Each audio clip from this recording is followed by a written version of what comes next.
Bienvenidos a un nuevo video.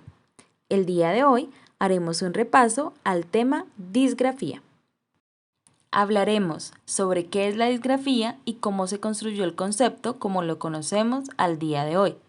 También sobre sus características y los tipos de disgrafías que podemos identificar clínicamente. Entonces, vamos a comenzar.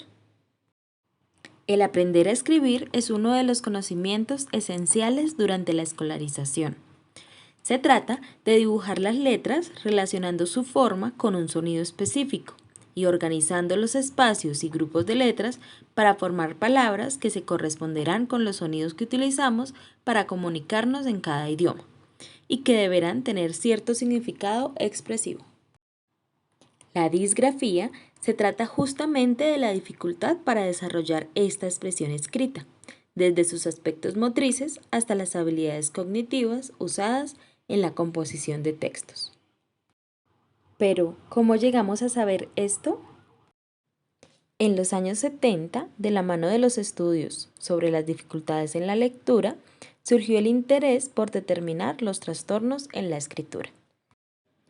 Las investigaciones del neuropsiquiatra franco-hispano Julián Ajuria Guerra permitieron enfatizar en las dificultades motoras o prácticas que tiene la escritura. En los años posteriores, con el desarrollo del concepto de la dislexia, el objetivo de estudio dio un giro hacia las dificultades ortográficas presentes al escribir. En la actualidad, el Manual de los Trastornos Mentales DSM nos dice que la disgrafía es el trastorno de la expresión escrita, que, enmarcado en los trastornos del aprendizaje, se refiere a la dificultad para aprender el grafismo de las letras y para construir textos de manera legible. Este término se utiliza cuando existe una combinación de dificultades en la capacidad del individuo para componer textos escritos. Es decir, cuando existen errores en la gramática, errores en la ortografía y uso de signos de puntuación, errores en la organización de los párrafos y una grafía excesivamente deficiente. Sin embargo, no todos los niños con dificultad para componer textos escritos tienen este tipo de trastorno, puesto que una instrucción pobre, la falta de experiencia en el lenguaje o un problema cognitivo o emocional pueden afectar también la expresión escrita. Por tanto, la disgrafía se presenta en niños que no tienen alteración en su capacidad intelectual, pero que esta dificultad interfiere claramente con su desempeño académico y en las actividades de la vida diaria que requieran de la escritura. Asimismo, este trastorno debe esclarecerse cuando los niños están en segundo o tercer grado escolar, puesto que antes sus procesos motrices y cognitivos tienen un nivel de maduración insuficiente para que el diagnóstico pueda aplicar. Y aquí haremos una distinción, pues cuando se presentan fallas únicamente en la ortografía o en las dificultades gráficas, se trataría de otro tipo de alteración. Por otra parte, es común que la disgrafía se presente junto con otras dificultades como el trastorno en el aprendizaje de la lectura o el retraso en el rendimiento matemático. ¿Cuáles son las causas de la disgrafia? En la actualidad se considera que existen factores tanto intrínsecos como extrínsecos a considerarse cuando se manifiesta esta dificultad. No obstante, se ha observado que en la mayoría de los casos existen familiares de primer grado que presentan los mismos problemas disgráficos, por lo cual se considera un factor genético como una causa importante. Ahora bien, ¿cuáles son esas componentes de la expresión escrita de la que hablamos?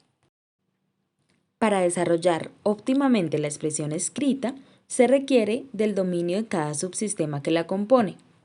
Estos son el trazo gráfico, la composición de cada palabra, incluyendo la ortografía,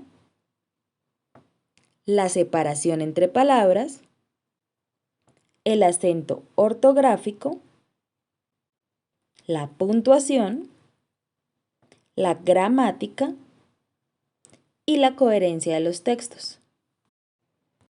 Entonces, ¿cómo logra nuestro cerebro todo eso?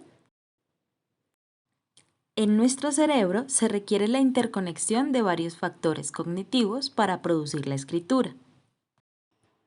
El primero de ellos es el lenguaje y el metalenguaje, para relacionar habilidades fonológicas en la producción y segmentación escrita de sílabas, palabras, frases, oraciones y texto. La atención y la memoria también tienen cabida en el proceso escritural, ya que participan en el momento de construcción del texto, pues el contenido proviene de la información previamente almacenada, así como el manejo de los recursos atencionales facilita el aprendizaje de la lectoescritura. Posteriormente, encontramos las funciones ejecutivas, que posibilitan la organización y planeación del texto, permitiendo el manejo de las habilidades cognitivas para producir un texto óptimo en cuanto a vocabulario, sintaxis, puntuación, ortografía, espaciado y coherencia del mismo. Finalmente, encontramos las variables afectivas, pues se observa que la ansiedad, la preocupación y la motivación también influyen en la escritura. He decidido incluir entre los factores mentales que permiten la escritura al factor motor, debido a que son esos mecanismos motores y su adecuada coordinación con el proceso visoespacial los que permiten la realización de los movimientos para el trazado gráfico. Podemos concluir que cuando se presenta una disgrafía, existe una alteración en la interconexión de estos factores. En cuanto a la clasificación, principalmente podemos hablar de 3 tipos de disgrafías. La disgrafía fonológica, en la que se ve dificultada la escritura de palabras poco comunes, la escritura en serie de letras sin significado o palabras con ortografía no arbitraria. En este caso se ve afectada la ruta fonológica. La disgrafía superficial. Aquí se encuentra la dificultad para escribir palabras con ortografía arbitraria y palabras comúnmente escuchadas, pues las fallas corresponden a la ruta lexical. Y la disgrafía motora. En este tipo de disgrafía se observan dificultades en la coordinación de los movimientos finos que producen los trazos escriturales. Es necesario que estas dificultades se mantengan en niños que cursen grados como 4º y 5º de primaria. Esto con el fin de descartar que las dificultades no sean por etapas de inmadurez motriz. Hemos llegado al final del repaso al tema disgrafía. Esta información ha sido recuperada de los libros Neuropsicología del Desarrollo Infantil de Mónica Rosselli, Esmeralda Matute y Alfredo Ardila y Neuropsicología Infantil de Juan Carlos Arango, Diego Rivera y Layene Olavarrieta. Agradezco mucho su atención y su tiempo. Les habló Laura Segura, estudiante de la especialización en Neuropsicología de la Educación, y nos encontraremos en el próximo video.